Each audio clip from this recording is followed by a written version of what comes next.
Beneath the powder blue sky of a crisp January morning, Samuel Spry sat on his sister's skateboard, knees pulled up tight against his chest with his feet off the ground, fingers white-knuckled and gripping the sides as it rumbled and bounced down the garden path.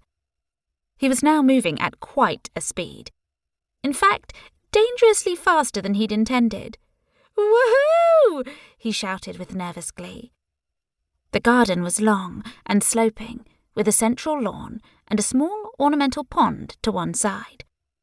Halfway down, the path levelled out for a few metres, and it was here that the skateboard was supposed to come to a slow and orderly halt. Unfortunately, his twin sister Amber had totally underestimated the depth of the slope when she had given Sam the shove to propel him on his now perilous journey. Sam had many good qualities, but he could be reckless when he wanted to be, and he'd convinced Amber, much against her better judgment, to let him do this. As he reached what felt like a juddering warp factor 5, there was a sudden, short screech of resistance.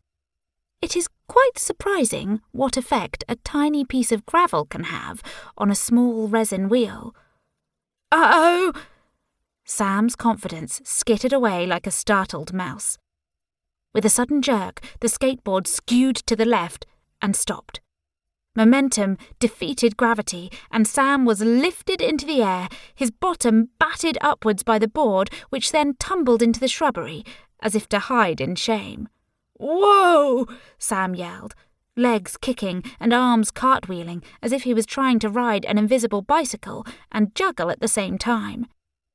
With a somersault worthy of an Olympic gymnast, Sam landed flat on his back, splayed out like a snow angel on the lawn, his head centimetres from an ornamental rock on the edge of the pond.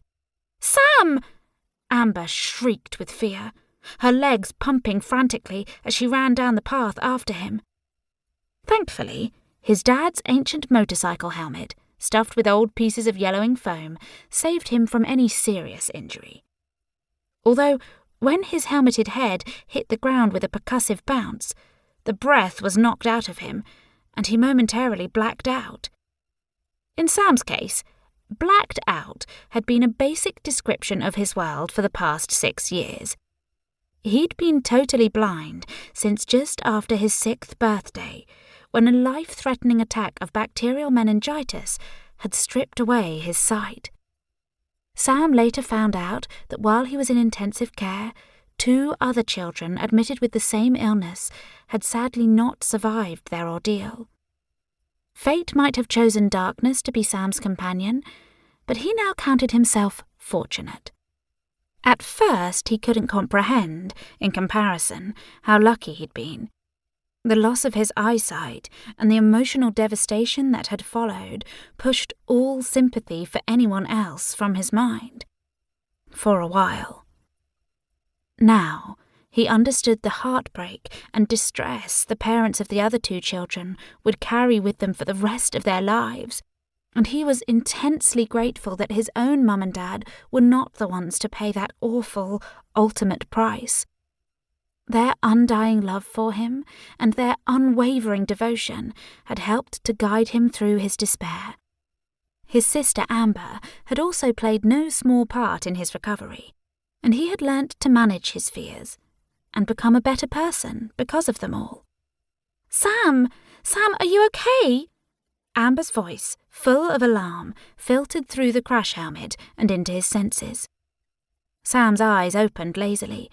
His long eyelashes fluttered, his eyes widened, and he gasped so hard he shuddered with the force.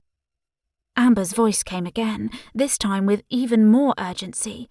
"Sam, answer me, are you all right?" He couldn't find any words. Not yet.